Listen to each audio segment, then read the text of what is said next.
All right, guys, welcome to the Glen and Corey Show. A little bit different today. We're all kind of remoting in. As you see, I'm in our normal setting. Here we have Glenn today.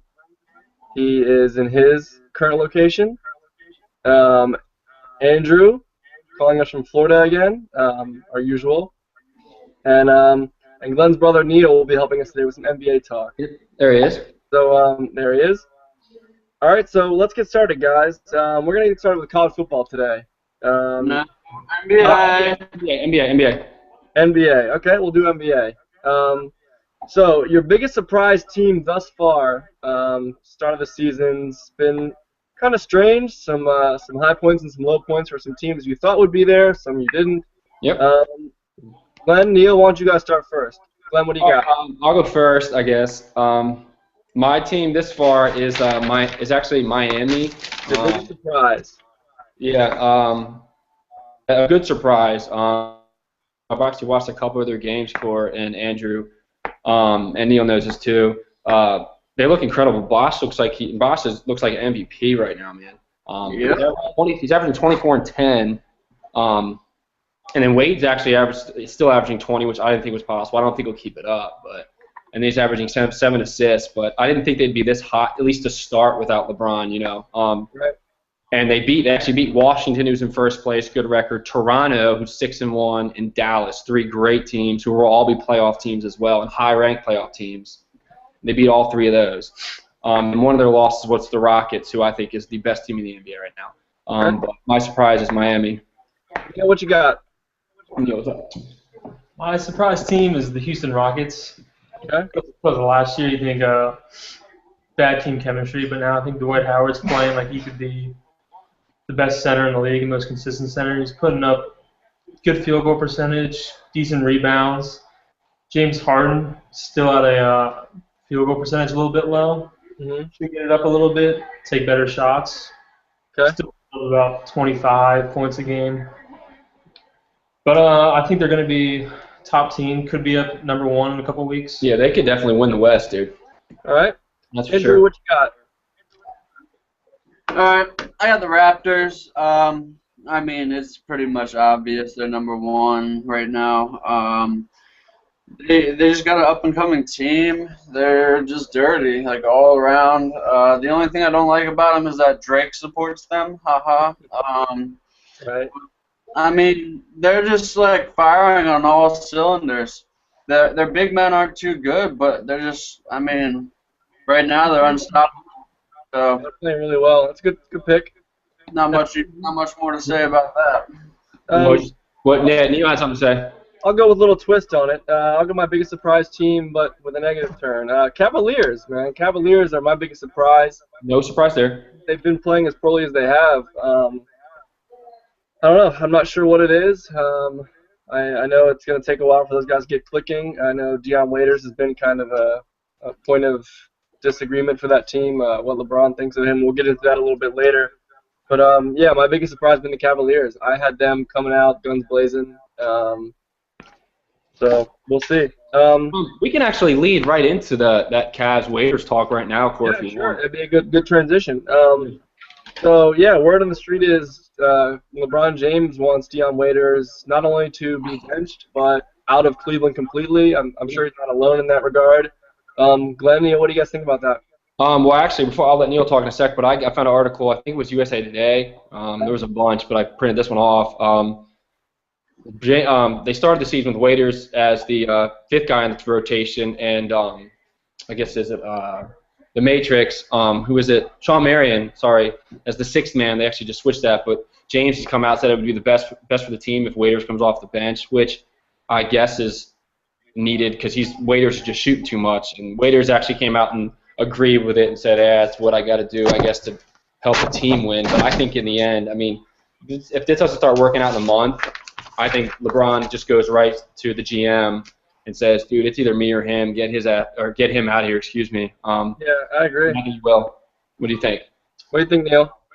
I haven't been watching much about that, but I can kind of see that He has an ego. well, yeah, he is kind of a problem right now. But I think they should actually put Tristan Thompson at the at the small forward position, or him coming off that, just a 6-man. Okay. Pretty interesting. Starting now? I don't know. I believe is he? Is he the power forward? Yeah, I think he is. It's No, Verajao. Kevin Love. Yeah. Tristan's 7. Yeah, Tristan 7th man. Thompson's like. Andrew, what do you think about that? I think that only time will tell with them. Rome wasn't built in a day. That's true. I think honestly that it needs to be, they need to sit down and say, look, this is Kyrie Irving's team. He's been there. He signed. LeBron just decided he was going back without, having a little conference like he did before he went to Miami. And Kyrie's control the team. Obviously, LeBron is there to make sure they win, make sure they make it to the playoffs, and make sure they win the championship. He is the best player in the NBA.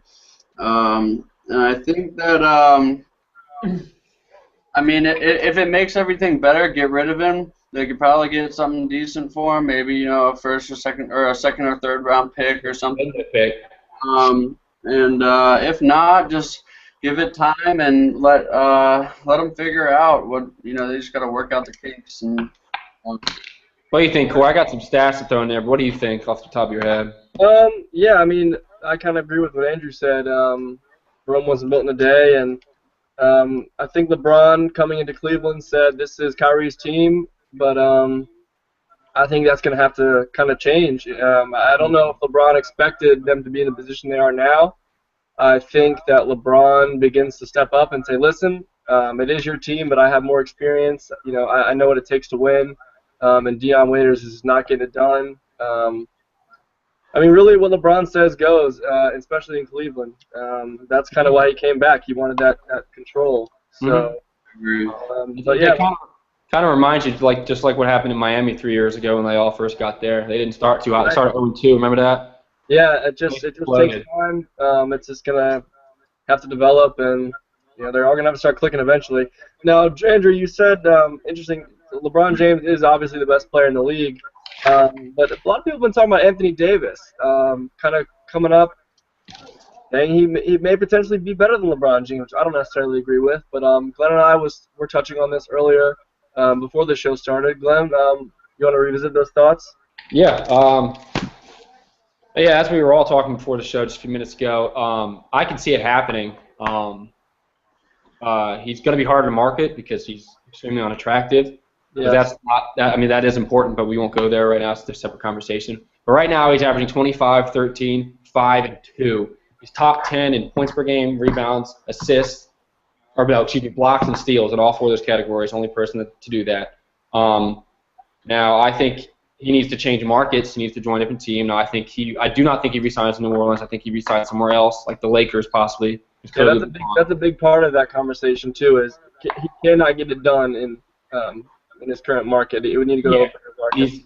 It's just not big enough. He's too big of a superstar for that. I see him leaving. I think going to LA, and I also see possibly Russell Westbrook signing in LA, especially if him and Durant don't work. If Durant leaves, Russ leaves. I see. But the rebirth of the Lakers. Yep. And that'd be a good duo, and I think I could see him taking over the best player in the league. He's a freak, but we'll see. Yeah, it's not going to be for 3 or 4 years. Yeah, no, Andrew, what do you think about that? All right, I think that he is not the best player in the league, and I don't see him being the best player in the league, not even in a couple years. I don't think he's going to win any championships. I think his only chance to do that would be if he joined Carmelo in New York once Stoudemire leaves, and with Amon Shumpert and all them. I think that they could be a good team. Be a definite threat in the East, which is hard to do. I think he needs to join a powerhouse no matter where he goes. Obviously, LA, make his own or whatever. And like Glenn said, I think he stole that from me, but he's not marketable. LeBron James he's got Sprite, McDonald's, soon to be Progressive, and he's the face of the NBA. Yeah. Anthony Davis could not be the face of the NBA. His eyebrows. What do you think? Too long. Neil's gone. I think to be the best player in the NBA, he needs to. Because if LeBron's on your team, you're gonna win no matter what. Yeah, you got to win. If he was the only player on the team, you could have college players and they'd still be top team in the NBA. He just brings a strong mentality and wants everyone to be in the game, the whole entire game, going their hardest the whole entire game. Take over a game like that. Yeah. Well, I mean, Davis still isn't even in his prime today. He's not even close to his prime. He's still 19 years old. Let's not forget this. Yeah, that's true. Or 19 to 20. He's not even close to his prime. Statistically, prime is actually 28 to 32, which blows my mind. But he's not in his prime yet, so we got to give that more time. What do you think, Core? Yeah, I say I don't know. I don't see Anthony Davis being now. There's a couple conversations that take place here.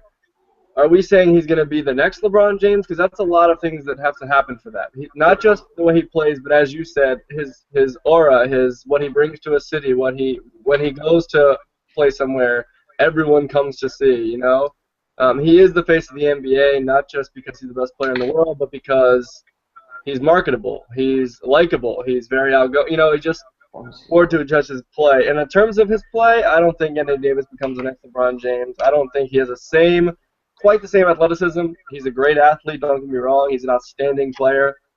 But LeBron James just is on a different level. And I agree with what you guys are saying. He'll need to go to bigger place. Glenn, I like your point about him going to Los Angeles. I think that'd be a great place for him. Bringing Russell Westbrook and the Lakers become possibly a playoff team.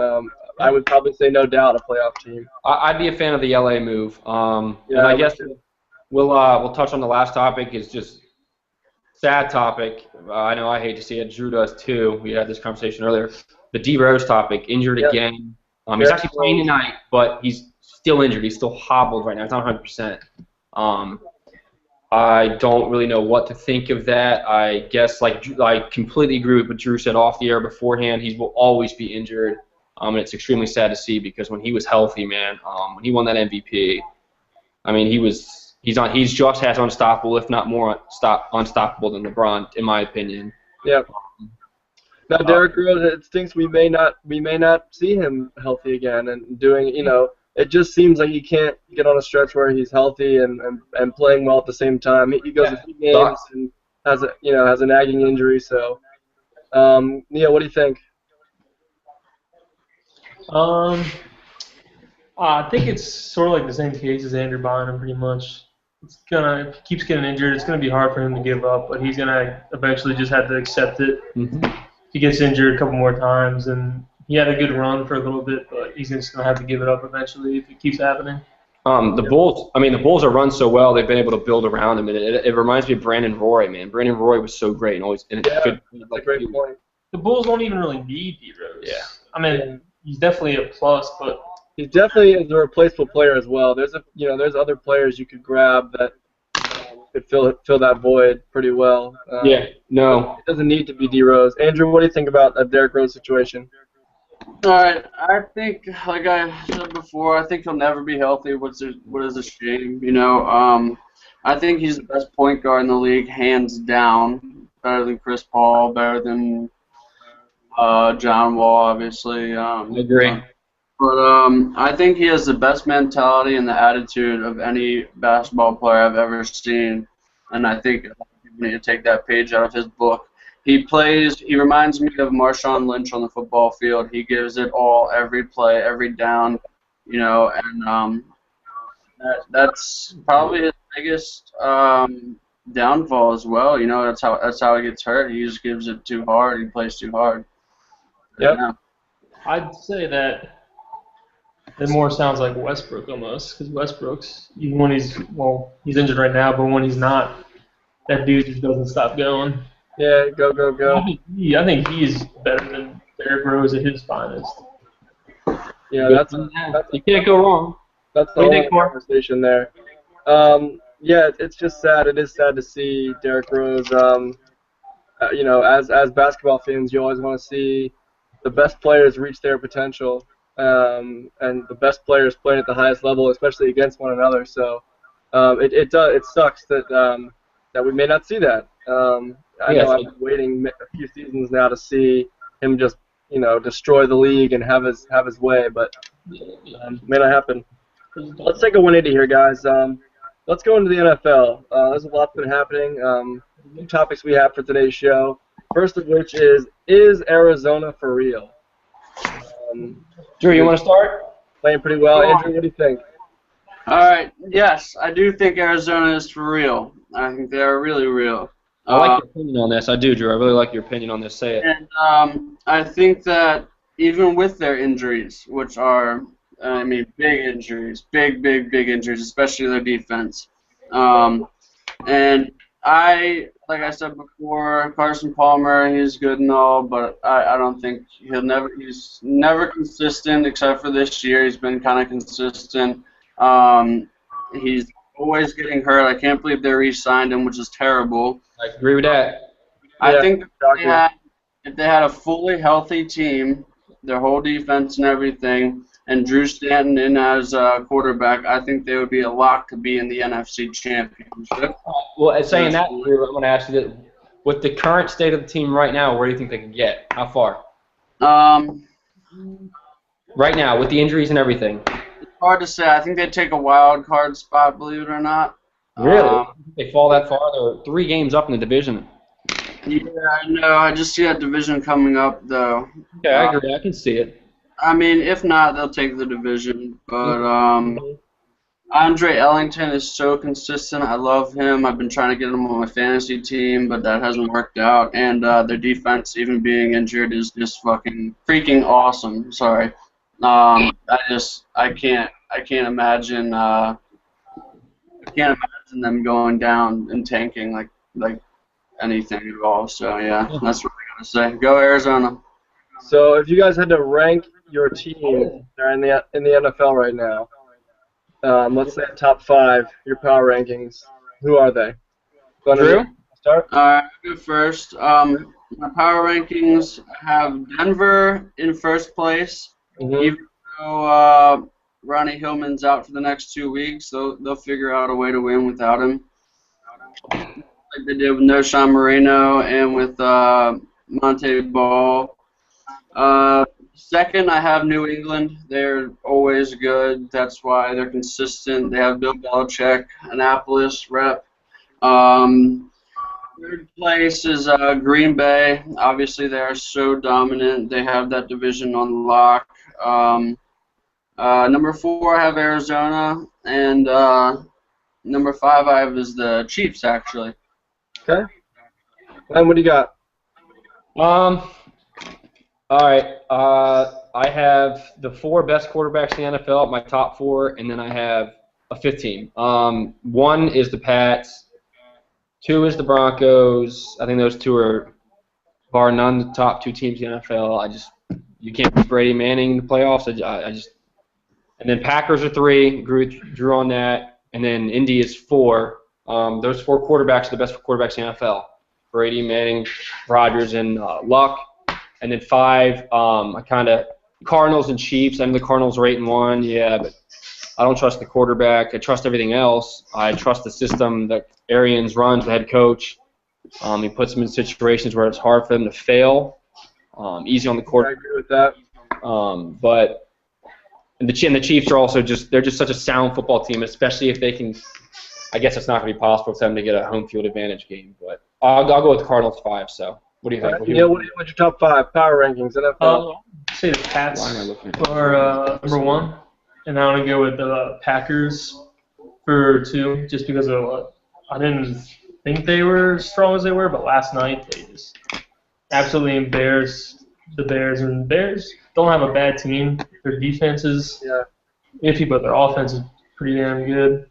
And then 4, I'm going to say the Cardinals. I would like to say Eagles for 5, but I don't think they can do it with Sanchez or Foles. Yeah, I agree. Inconsistent. But I'm also going to say the Chiefs. Their record, I think they should be better than what their record says. You forgot the Broncos. Oh yeah, Broncos were.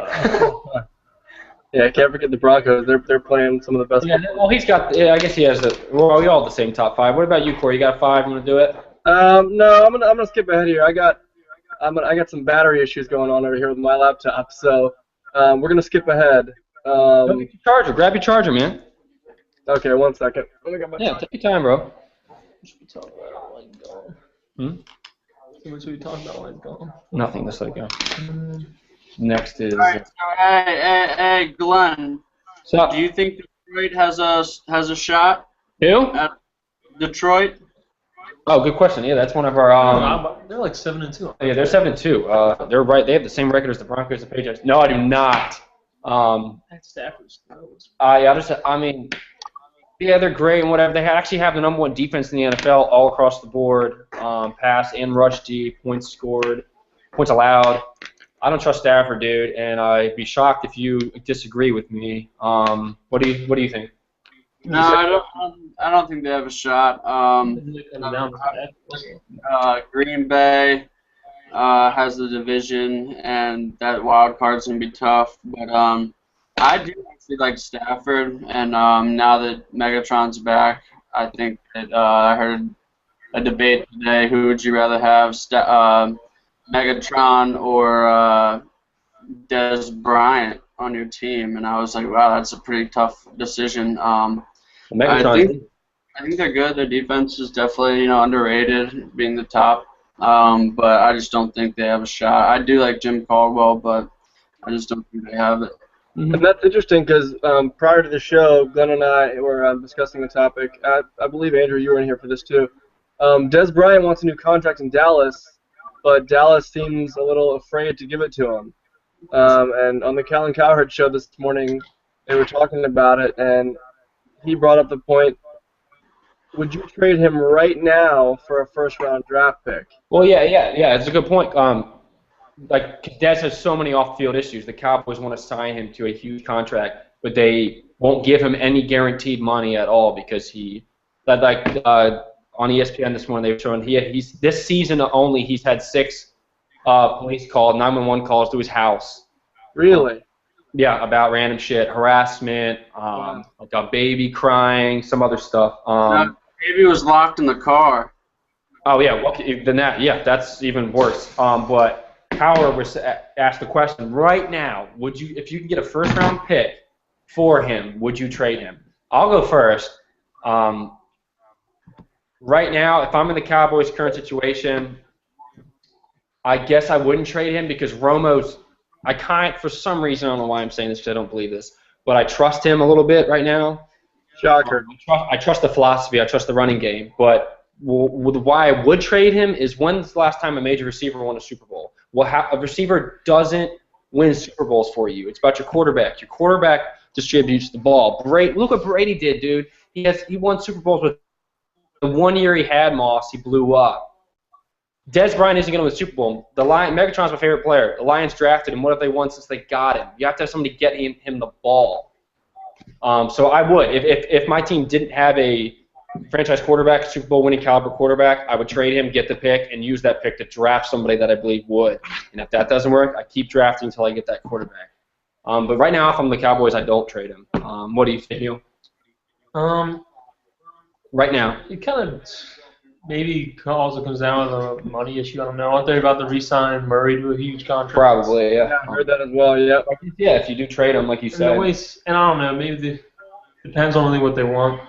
If they want to build up their defense, they might trade him and get a first round for draft somebody. Good defender, but I honestly don't know what they're going to do. Andrew, what are your thoughts? I think Dez is also like he's one of those players, yeah. Andrew, what do you think? I think, like I said, the off-field issues, I think I would give him a contract, with no guaranteed money, and I wouldn't trade him, not even for a first-round pick, not for this year, because I don't see anybody that good enough. Yeah, I agree. I wouldn't either. All of the issues are obviously a huge part of why players do and don't get contracts, but he's too good. He's unstoppable. He's a valuable asset to that team. And to go a little bit away from what Glenn said, I think Tony Romo is unreliable. And honestly, I see Dez Bryant, DeMarco Murray, and that offense as better without Romo. If you would, and this would never happen, but take the loss, get rid of Romo, I don't know. That'll be me, but I agree, Cor. I agree with him, man. I mean, for some reason, I don't trust Romo. Romo can't win the big game, but for some reason, it's working right now. Whatever because they changed the philosophy. They're playing good defense, running the ball, so it's working. I trust that right now. I do. Today, I do. yeah, But, because I hate Romo. I do think they too. need a quarterback, but you have Dez Bryant, that offensive line, DeMarco Murray. You get rid of Romo, which they won't do, and you get a quarterback, a Well, you know decent, what they're gonna do. better than Brandon Weeden, and they will win a Super Bowl. Well, and what they're gonna do, they're gonna trade for Manziel in a couple years or next year. So that's what's I going agree on. with those points. Yeah. I think get rid of Romo and you got a better shot.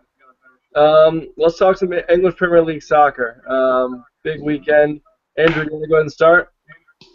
Yeah, I just wanted to go over this week's main games. Chelsea came back and beat Liverpool, which was awesome. I mean, I wanted to see Liverpool win, to be honest with you, but that one goal where Cahill scored and they used the goal line technology, that was pretty cool. But I mean, I like the way that Liverpool came out strong at home in Anfield and scored the first goal. That was pretty cool. It showed me that Liverpool has some kind of hope for them, and I do like Balotelli as a player a lot. And Brendan Rodgers is a great manager. I agree. I think he's a great manager too. All right. Man City, they pulled off the win. That's my team. I love them. They're consistent. And Arsenal dropped the ball again. I'm sorry, guys, but I've never been a big Arsenal fan, and they never really caught on to me. But they slacked so hard, especially to Swansea. Like Swansea looked good playing against them, which is sad. Yeah. But, yeah, that's pretty much all I got for that. Man U's clicking on. Oh, yeah, there you go. And I actually voted today for Yaya Toure, who is my man, as the best African footballer in the on that continent. So that's how I feel. Yeah, we'll go back and we'll visit Arsenal really quickly. I don't know what's happening. I'm hashtag Wenger out. I think Really? I believe that this time. Unfortunately, he has, I believe, 2 to 3 years left on his contract. I was discussing this with my friend yesterday. I don't think they sack him, but I think if we don't qualify for the Champions League or if we're even outside of Europe, I think the board sits down with him. Wow. And says, listen, we need you to step away. In my opinion, I mean, this isn't the first season I've said this either, but this is the first season where it's just shocking.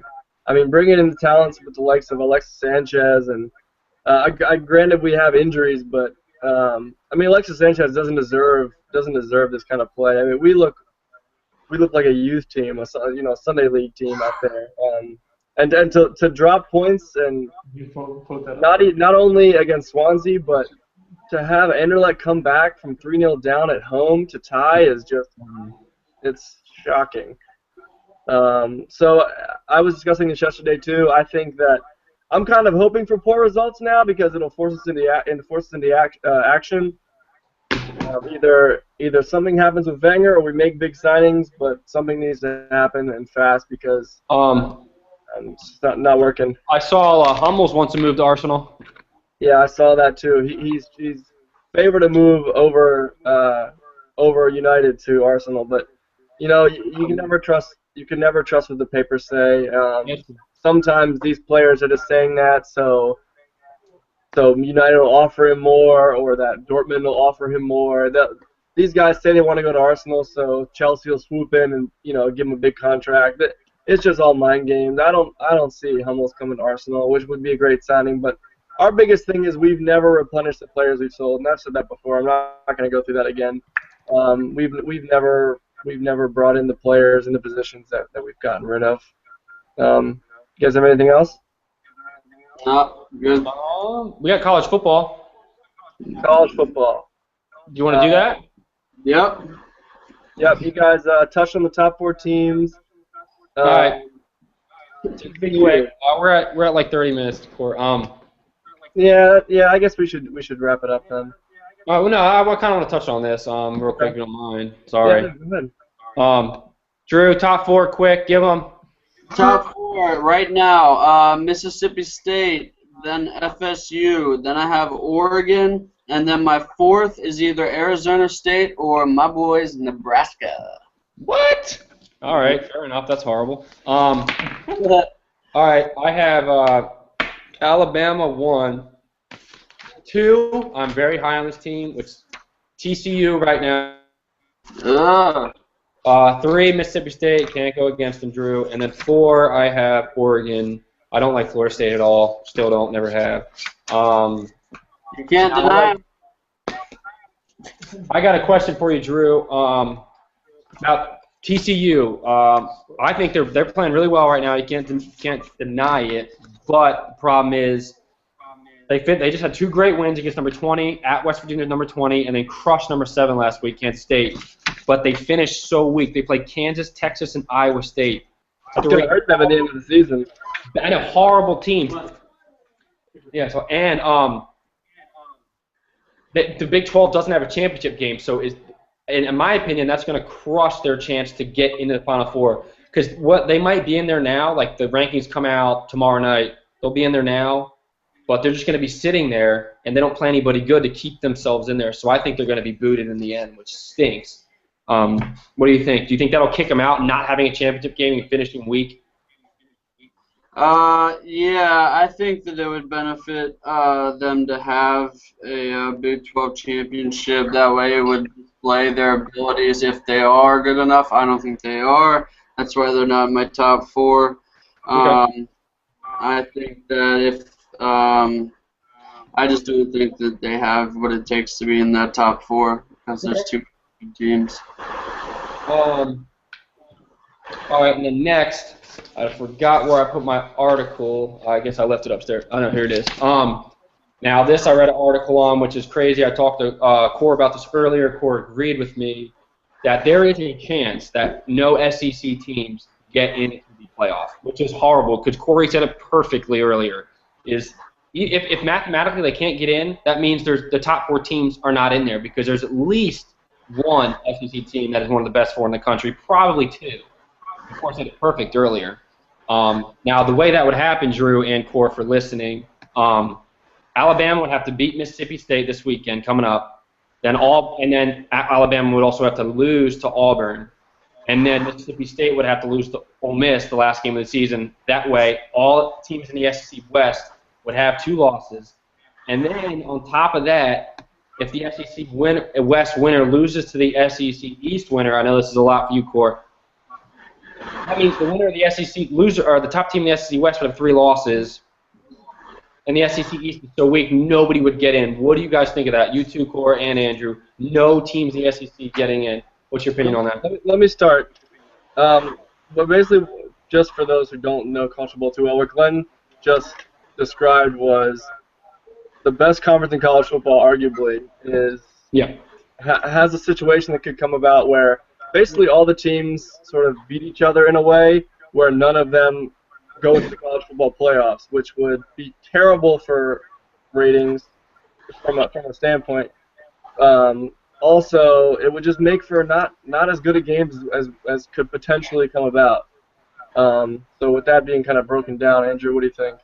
Thanks, Cole. Yeah.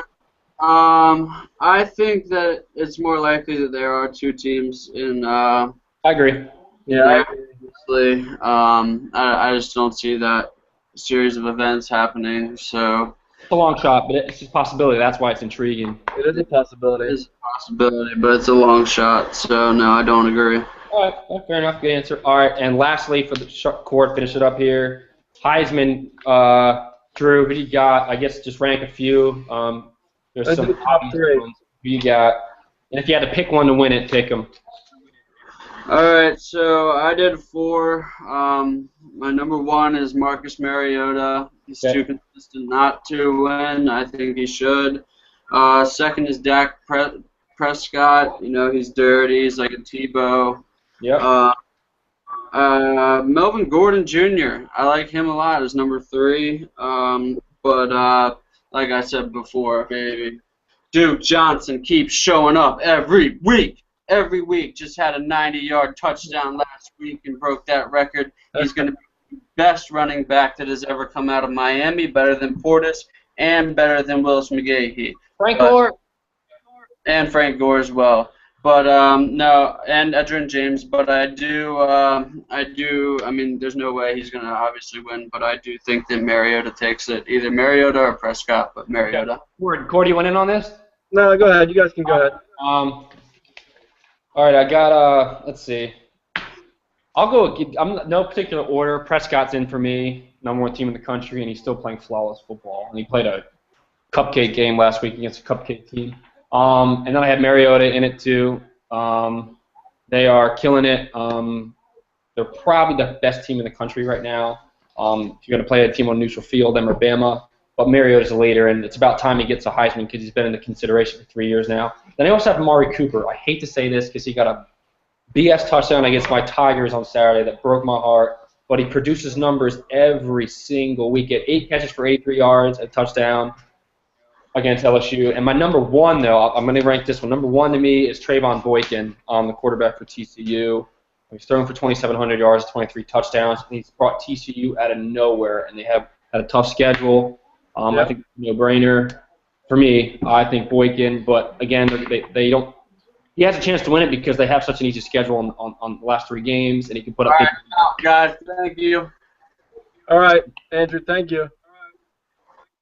All right, Core. I guess that's it, man. Yeah, I just want to thank everyone for tuning in. A little bit longer show today, but felt good. Hadn't done it in a while. Needed to touch on some topics. I really appreciate it. I saw a couple handfuls of viewers that stayed to the very end, fluctuated, but a couple handfuls of you did not leave. So we really appreciate that again. And again, we always appreciate your likes, your comments, your subscribes, your ideas for future shows. We're very interactive, so just keep it up, and we'll see you guys next time. Glenn, anything? No, man, that's it. That was a different show, and Neil and I guess the dog actually made an appearance too there at the end. But Dasher's neat guest appearance there at the end, but yeah, he's actually been standing here between me and Neil the whole show, whining. But no, that's it. Dasher's the show mascot, and we appreciate him as well. I liked all the topics, but yeah, hopefully we can get another one soon. I know it's hard for both of us, but no, it was good, man. Good seeing you. Thank you guys. Take care.